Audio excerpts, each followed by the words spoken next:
బులెటిన్లో మరో breaking news చూస్తున్నాం. చంద్రగిరి టీడీపీ అభ్యర్థి పులివర్తి నాని తిరుపతి డీఎస్పీ పి రవి ఎదుట విచారణకు హాజరయ్యారు. తిరుపతి పద్మావతి యూనివర్సిటీలో నానిపై వైసీపీ చేసిన దాడి విషయమై ఆయన విచారణ చేపట్టారు. ఎస్వీయు పోలీస్ స్టేషన్లో నానిని విచారిస్తున్నారు పోలీసులు. ఈ నెల 14న పద్మావతి యూనివర్సిటీలో ఈవీఎం స్ట్రాంగ్ రూమ్ పరిశీలనకు వెళ్లిన సందర్భంలో వైసీపీ శ్రేణులు ఆయనపై దాడికి పాల్పడింది.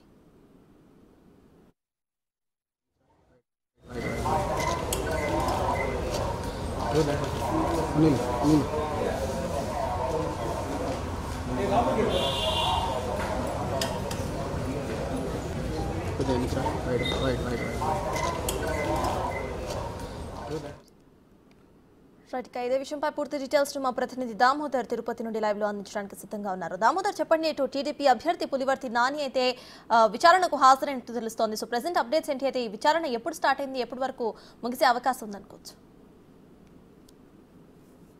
సర్తాజ్ 14వ తేదీ మహిళా విశ్వవిద్యాలయంలో స్ట్రాంగ్ రూమ్ వద్దకు వెళ్తున్న టీడీపీ అభ్యర్థి పులివర్తి నానిపై జరిగిన దాడి యత్నము, దానిపైన తర్వాత జరిగిన పరిణామాలపైన Tirupati DSP Ravi Manoharachari SV university police station circle inspector Murali Manohar ఆధ్వర్యంలో విచారణ కొనసాగుతుంది. 4:30 గంటలకు ఎస్వి యూనివర్సిటీ పోలీస్ స్టేషన్కు నాని చేరుకున్నాడు. ఆ తర్వాత అప్పటి నుంచి ఇప్పటి వరకు విచారణ కొనసాగుతుంది. మరి కొద్దిసేపట్లో ముగిసే అవకాశం ఉందని తెలుస్తుంది. మొత్తం మీద ఈ కేసుకు సంబంధించి ఇప్పటి వరకు ఏదైతే 13 మందిని వైసీపీ నాయకులను అరెస్ట్ చేశారు, ఇందులో 5గురు తమకు సంబంధం లేదంటూ ప్రత్యేకంగా కోర్టులో బెయిల్ కోసం పిటిషన్ దాఖలు చేశారు. ఏదైతే 3 తిరుమల వాసులు కాగా 2 గడ్డకిందపల్లి వాసులు. అదేవిధంగా తెలుగుదేశం పార్టీ కార్యకర్తలు ఆ తర్వాత కారు ధ్వంసంతో పాటు వివిధ గొడవల్లో కూడా పాల్గొన్నారు.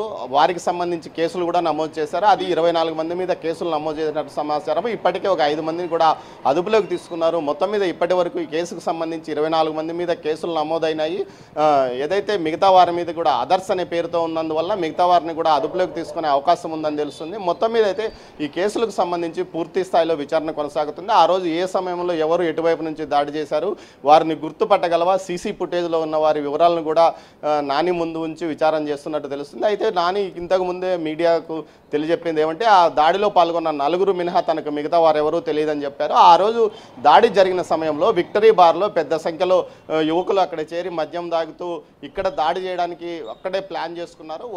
వారికి అక్కడ ఏదైతే ఆ బార్కు సంబంధించిన సీసీ ఫుటేజ్ పరిశీలిస్తే మరికొంతమంది వివరాలు కూడా తెలుస్తాయని కూడా గతంలో ఆయన తెలిపారు. అదేవిధంగా ఏదైతే తన మీద దాడికి కుట్ర పూర్తి స్థాయిలో జరిగిందని అందుకు సంబంధించి ఏదైతే చెవిరెడ్డి భాస్కర్ రెడ్డితో పాటు చెవిరెడ్డి మోహిత్ రెడ్డి కూడా ఉన్నారు, వారి మీద కూడా కేసులు నమోదు చేయాలని కూడా డిమాండ్ చేస్తున్న పరిస్థితి. మొత్తం మీద ఏదైతే తెలుగుదేశం పార్టీ అభ్యర్థి పులివర్తి నానికి సంబంధించి ఇప్పటికే హైకోర్టు 1+1 సెక్యూరిటీ ఇచ్చింది. దాన్ని మరింతగా దాడి తర్వాత మరింతగా పెంచారు. ఆయనతో పాటు ఆయన భార్యకు కుమారునికి కూడా సెక్యూరిటీ కల్పించిన పరిస్థితి. మరోవైపు గన్మ్యాన్ను కూడా కేసు ఆ రోజు పూర్తి స్థాయిలో వివరాలు చెప్పకుండా కొంత ఇబ్బంది పెడుతున్నారు. ముఖ్యంగా గన్మ్యాన్ను గతంలో ఉన్న ఎస్పీ కూడా బెదిరించి అతని మీద వైట్ పేపర్తో సంతకాలు తీసుకున్నాడని ఒక ప్రచారం కూడా జరుగుతుంది. ఈ నేపథ్యంలో గన్మ్యాన్ను కూడా పూర్తి స్థాయిలో విచారించే అవకాశం ఉంది. ఇందుకు సంబంధించి గన్మ్యాన్కు కూడా సమన్లు నోటీసులు పంపినట్టు తెలుస్తుంది. అతను ఈరోజు రేపు ఎల్లుండో విచారణకు హాజరయ్యే అవకాశం ఉంది. మొత్తం మీద అయితే ఆ రోజు జరిగిన గొడవల్లో కొంతమంది సీనియర్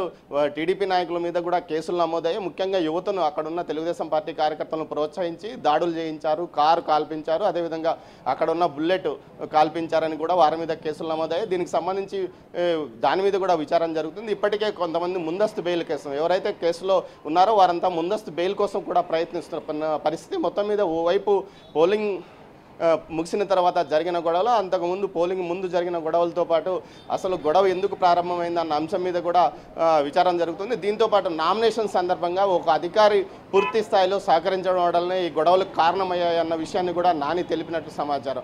మొత్తం మీద విచారణ కొనసాగుతుంది. అది మరికొంతసేపట్లో ముగిసే అవకాశం ఉందని తెలుస్తుంది. ఇది రెండోసారి సిట్ అధికారిగా ఉన్నప్పుడు రవి మనోహరాచారి ఎదుట విచారణకు హాజరై ఆ రోజు ప్రాథమికంగా ఆ రోజు జరిగిన గొడవ గురించి పూర్తి స్థాయిలో వివరాలు తెలిపాడు. అదే రవి మనోహరాచారి తిరిగి తిరుపతి డీఎస్పీగా వచ్చాడు.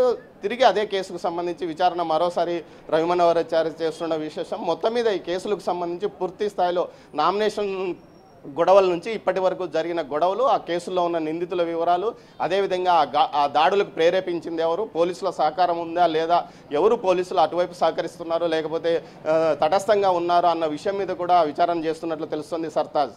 Right, thank you Damodar.